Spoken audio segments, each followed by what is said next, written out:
que eu vim trazer para vocês hoje um resumo do processo eletrônico de votação. Eu gostaria de sair daqui e vocês tivessem entendido exatamente que processo eletrônico de votação não é urna eletrônica. Então, se eu conseguir passar para vocês que a propaganda eleitoral, ela versa apenas sobre a urna, que é um pedaço do processo eletrônico, já estarei contente. O processo eletrônico de votação brasileiro, ele começa no TSE 180 dias antes das eleições. Todo ano eleitoral, nós, partidos políticos, OAB e Ministério Público, que são os agentes que têm permissão de analisar o código-fonte, são convidados para ir até o TSE para poder fazer essa análise. Senhores, o programa que roda nas urnas, todos os anos eleitorais, eles são reescritos. Nós estamos falando de 90 mil arquivos. Nós estamos falando de 17 milhões de linhas de código.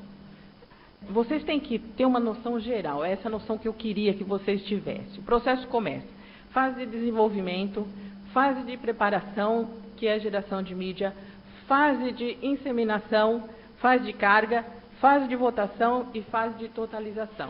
O que a propaganda eleitoral traz para vocês é apenas a fase de votação e apuração. Então, se vocês daqui para frente prestarem atenção na propaganda, vocês vão ver que foca nisso. Mas eu volto para o desenvolvimento. Os programas são apresentados para 3 entes, a OAB, Conselho Federal da OAB, o Ministério Público e os partidos políticos. Não existe possibilidade de universidades e outros entes da sociedade que tenham interesse poderem entrar lá para analisar o código-fonte. São só essas pessoas que foram abrangidas pela lei para poder fazer esse estudo.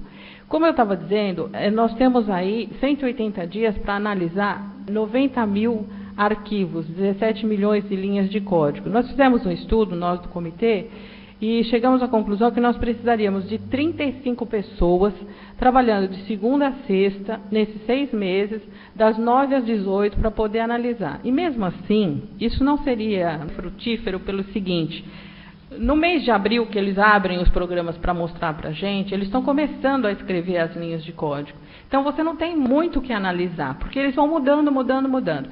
Em agosto, esses programas estão prontos, só que você já não tem mais tempo para analisar. Então, quando o programa está maduro para você poder analisar, você já não tem mais tempo. Esse ano, a cerimônia de lacração começou 26 e terminou dia 4. Então, os programas são inscritos, eles são assinados e eles são empacotados e mandados para os estados. Quando vocês verificarem que o Ministério Público, a OAB, eles estão assinando os pacotes de programas. Eles já estão todos desenvolvidos, prontos, eles estão assinando os pacotes para mandar para os estados. E o que isso significa? O que o presidente da OAB assinou esse ano, o Ministério Público assinou? Ele assinou o seguinte: olha, esse programa que está saindo daqui do TSE é um programa original. Esteja ele como estiver, ele vai chegar na Bahia, vai chegar em São Paulo, e nós vamos poder, quem quiser, vai poder conferir a assinatura digital para ver se ele está correto. Ele não analisou, e ninguém analisou nada, e ninguém sabe se esses programas são programas que não podem ter um potencial de causar uma lesão ou ser um programa fraudado mesmo, para resumir. Então, foram analisados. Esse ano o PDT, através do comitê, ele fez uma análise, mas eu vou deixar para o final. Então, vamos lá. Os programas saíram de lá, foram assinados, eles vão para os estados. O que acontece nos estados? O primeiro programa que entra no sistema é um programa de segurança. Esse programa chama SIS, e ele é desenvolvido pela empresa Módulo, que é a empresa que desenvolve a segurança do processo eleitoral. Esse programa, ele vai impedir que um programa sem assinatura rode no sistema eletrônico de votação. Vocês perceberam que existe todo um trabalho ali, é um trabalho grande, hercúleo. Aí depois nós fomos para os estados. Então, nós estamos bem antes da urna, isso, né? Então, Nessa chegada ao Estado, os programas entram, é conferida a assinatura e instala. O SIS, que é o Sistema de Segurança, ele permite que se instale programa, se o programa tiver com a assinatura oficial. Bem, instalou esse programa, vamos gerar mídias. Quais são as mídias que são geradas? São as mídias de carga, as mídias de votação e as mídias de resultado e as mídias de data e hora. Essas mídias que são geradas, elas são mídias que vão ser contabilizadas nas atas de cerimônia. Nesse processo todo, tem uma cerimônia e as mídias que forem geradas, elas vão sendo contabilizadas. Infelizmente, de 2 eleições para cá, nós não estamos conseguindo contabilizar as mídias de resultado. O que são as mídias de resultado? São as mídias que carregam os votos. Dentro da urna existe uma mídia de votação, que as pessoas vão votando, elas vai gravando. Existe uma outra mídia que, ao final, essa mídia de votação transfere, ela chama mídia de resultado, essa mídia de resultado é que vai para a totalização. Nós não conseguimos, através de resolução, através de sugestões, contabilizar essa mídia de resultado. Então, eu gostaria que vocês prestassem muita atenção, que isso vai ser importante no final.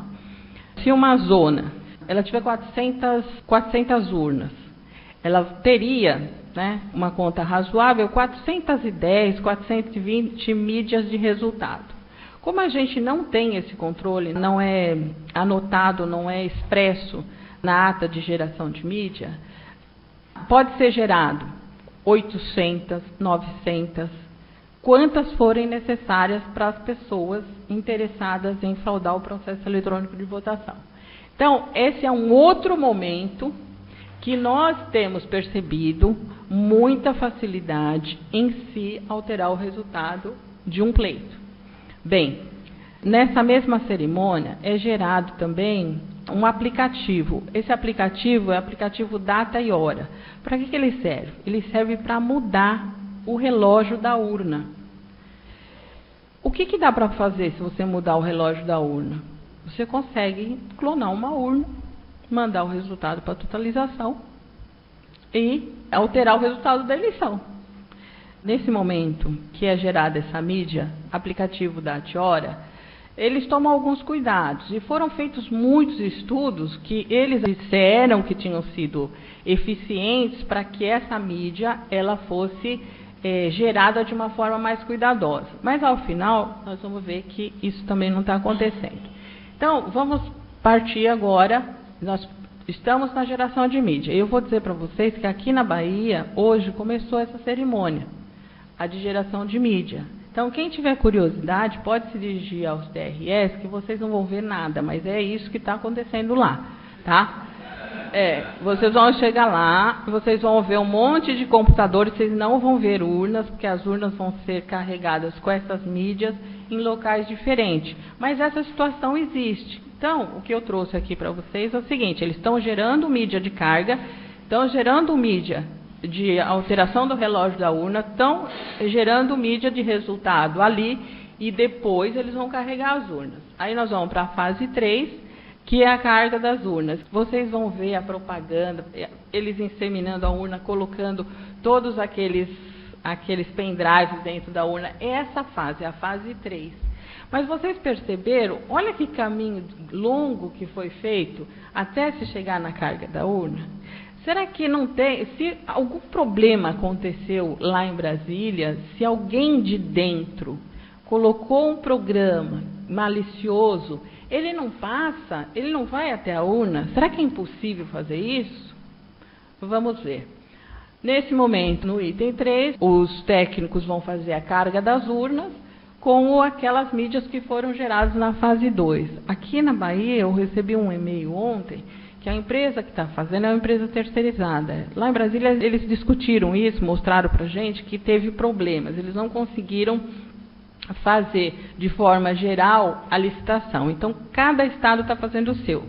Parece que aqui na Bahia é uma empresa chamada Indra. Vocês estão melhor, porque no Maranhão foi um amigo do Sarney que está carregando as urnas, tá? Então, todo esse cuidado que deveria ser tomado pela Justiça Eleitoral no momento de carregar, digamos que não tenha nenhum problema, que os programas sejam todos programas hábeis a uma eleição legítima.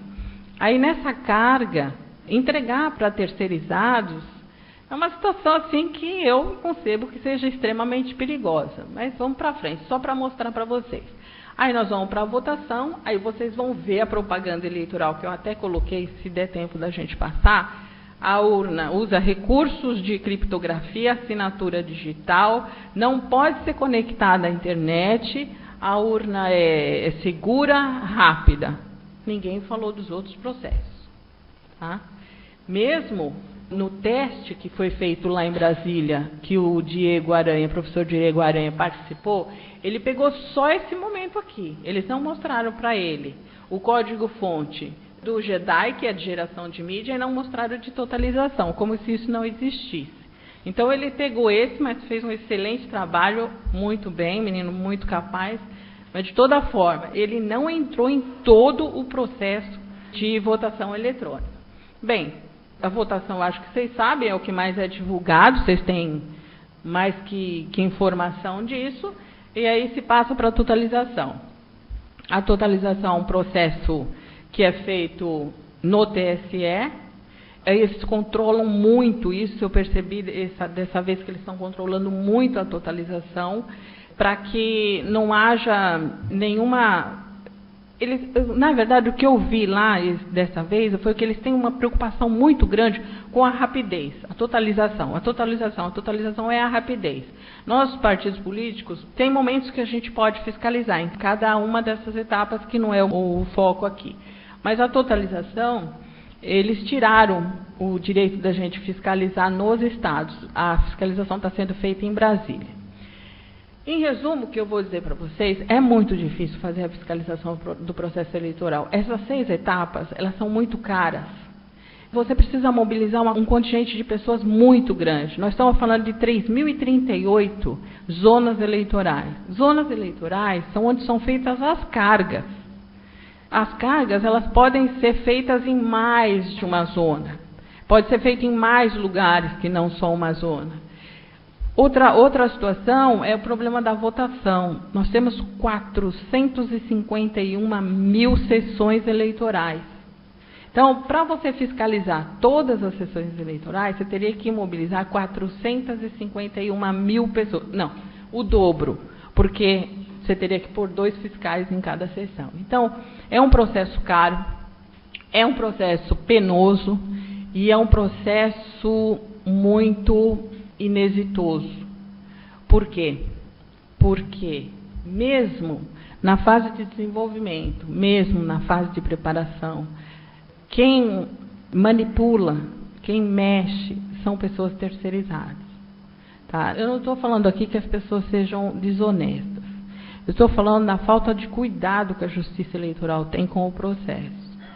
Tá? Na fase de desenvolvimento, que é o foco que a gente vai ter aqui, são empresas que participaram realmente de licitação. Por exemplo, a empresa que faz a segurança do processo eletrônico eleitoral é a empresa Módulo. Ela está na Justiça Eleitoral desde 2002, sem licitação até 2007. De 2007 a 2010, ela ficou sem licitação. O contrato dela foi sendo renovado. Em 2010, ela sofreu uma licitação. Como ela está dentro da Justiça Eleitoral, me desculpe, mas eu agora vou dar uma opinião pessoal. Muito difícil ela não ter participado do projeto básico. Então, é lógico que ela vai ganhar.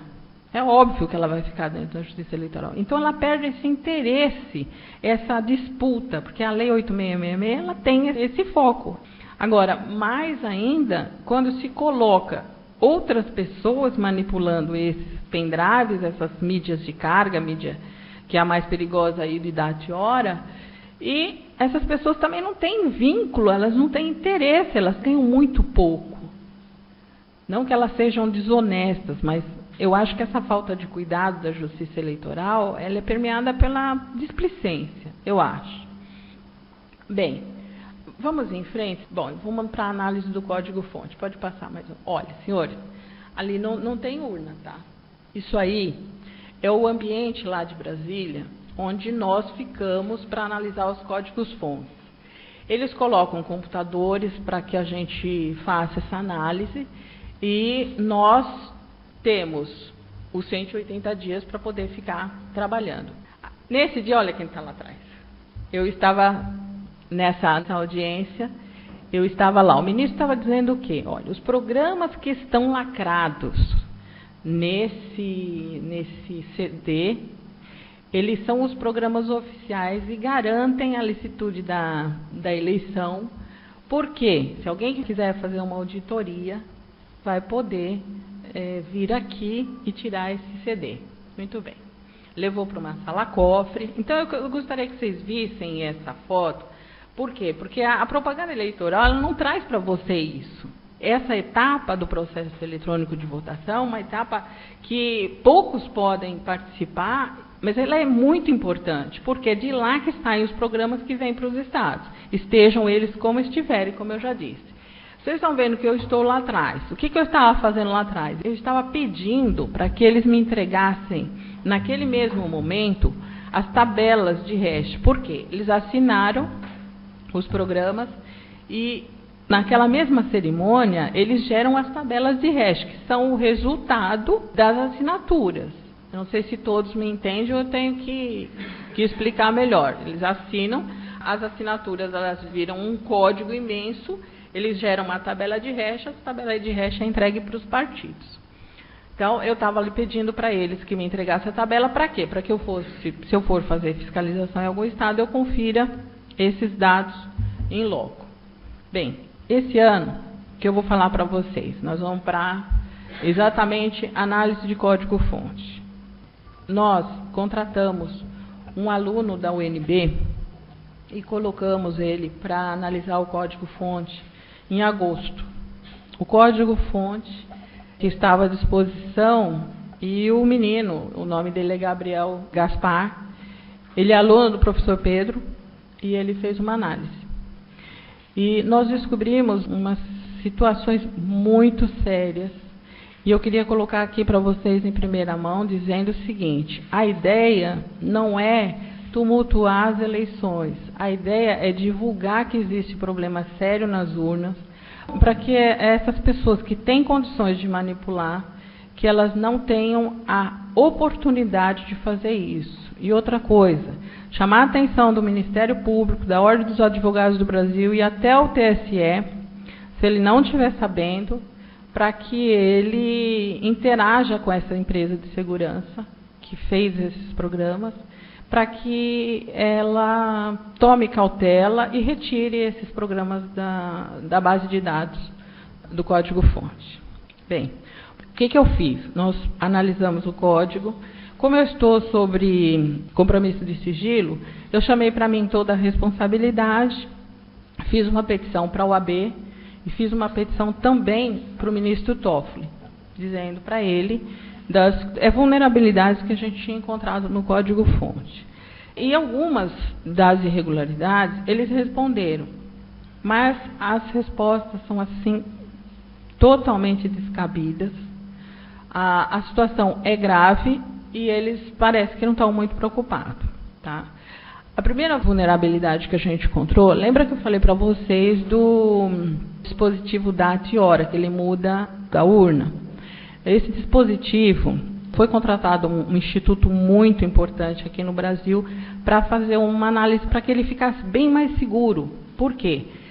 Quem tiver esse data e hora, ele é da Justiça Eleitoral. Ele tem um dispositivo data e hora. Esse dispositivo ele é colocado na urna e muda o horário da urna. Ele pega essa urna, muda ela para o dia da eleição, faz a votação, vota, depois ele pega a mídia de resultado, que a gente não tem controle, se ele gerou 400, 500, 600, a gente não tem controle, ele pega a mídia de resultado e substitui. Dá para coibir isso se você pegar o boletim de urna, da urna, só que são 451 mil locais. Então, é impossível você pegar boletim de urna em todas.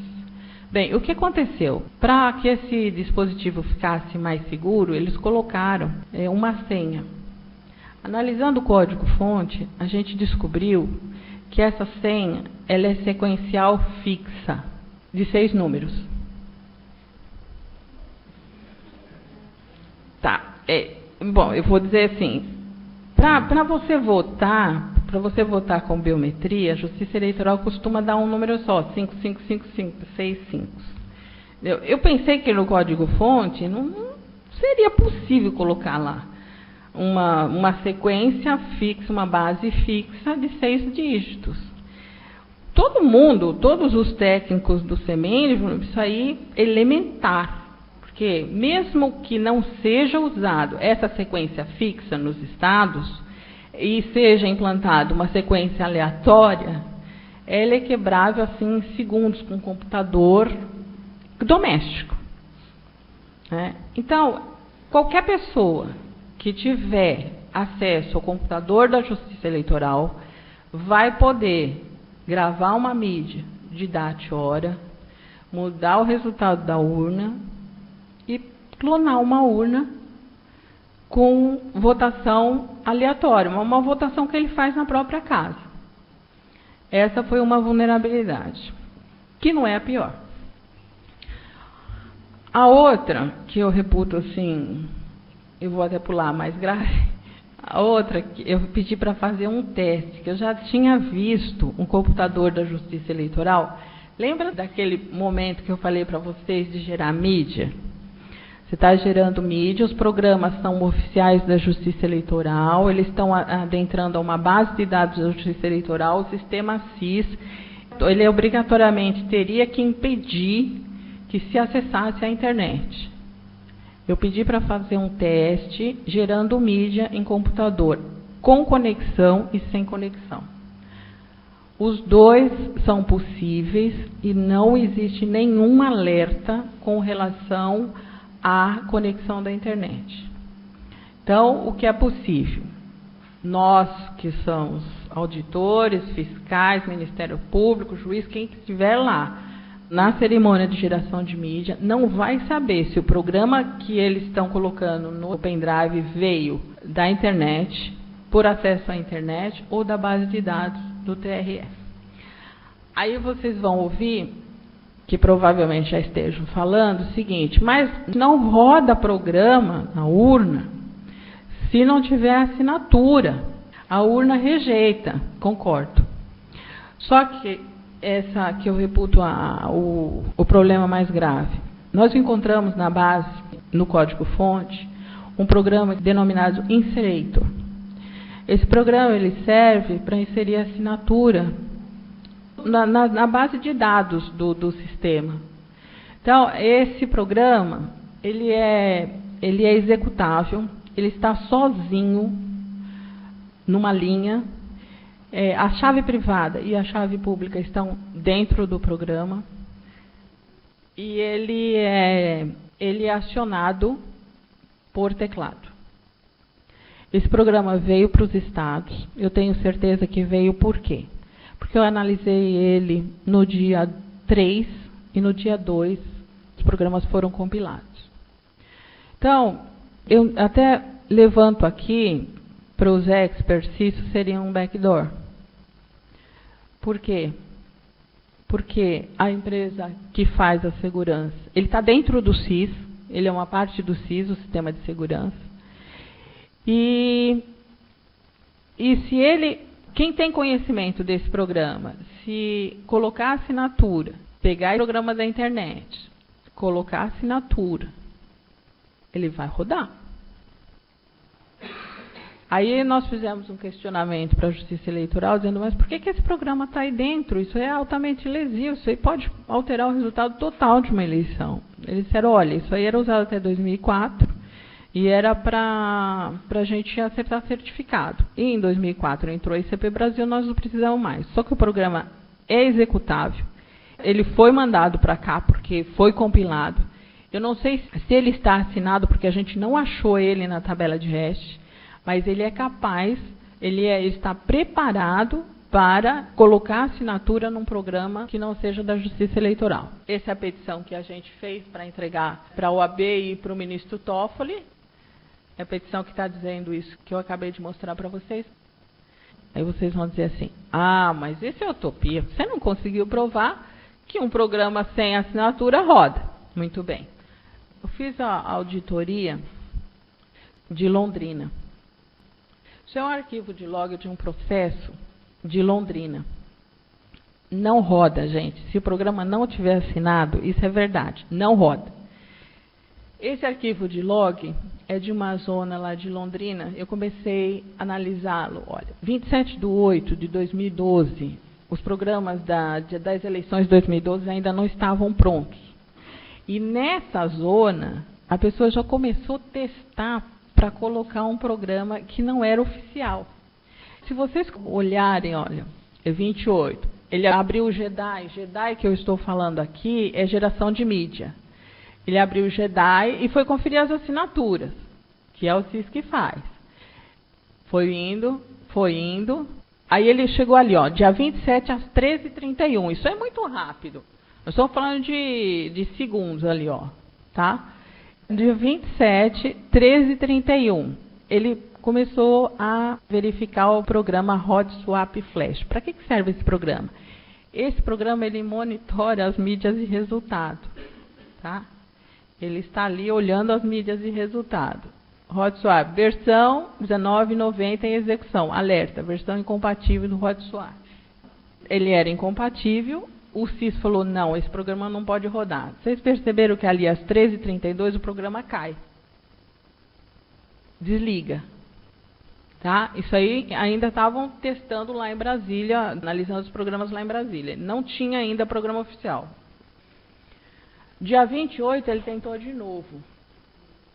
Olha lá, ó. 28/8, 14h47. Versão incompatível do HotSwap. JEDI. Derrubou de novo. Tá? Mais um. Ele foi persistente. Aí ele ficou quase um mês tentando, né, resolver o problema da assinatura. Aí ele conseguiu. O programa roda. Versão incompatível. Ele queria uma versão posterior, mas ele conseguiu fazer rodar. Como é que ele fez rodar isso?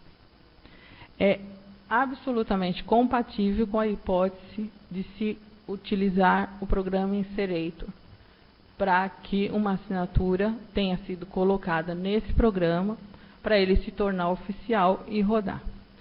Então, vocês vejam que aí houve um pecado, porque o arquivo de log denunciou que havia um problema, né? Só que, quando a gente fala de arquivo de log no TSE, a primeira coisa que eles fazem é dizer o seguinte, olha, necessariamente o que está no arquivo de log não significa que estava na urna ou que estava no sistema. E o próximo passo, que eu acredito que esse ano eles tenham feito, foi fazer o programa não logar mais. Aí, senhores, eu vou dizer o seguinte, eu sempre fui do grupo a mais otimista. Eu achava que sempre havia uma chance da gente pegar. Se eles tivessem deixado essas portas, essa possibilidade de fraude, eu achei que a gente conseguiria atingir o objetivo e pegar e pelo menos denunciar, porque não vai mudar não vai mudar muita coisa.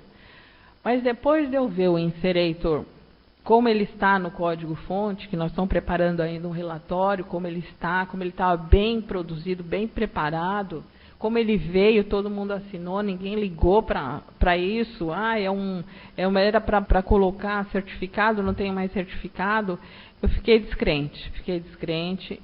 Se quem deixou esse apetrecho hábil a modificar o resultado, se quiser, vai fazer aqui, vai fazer em São Paulo, porque eles estão em todos os TRS.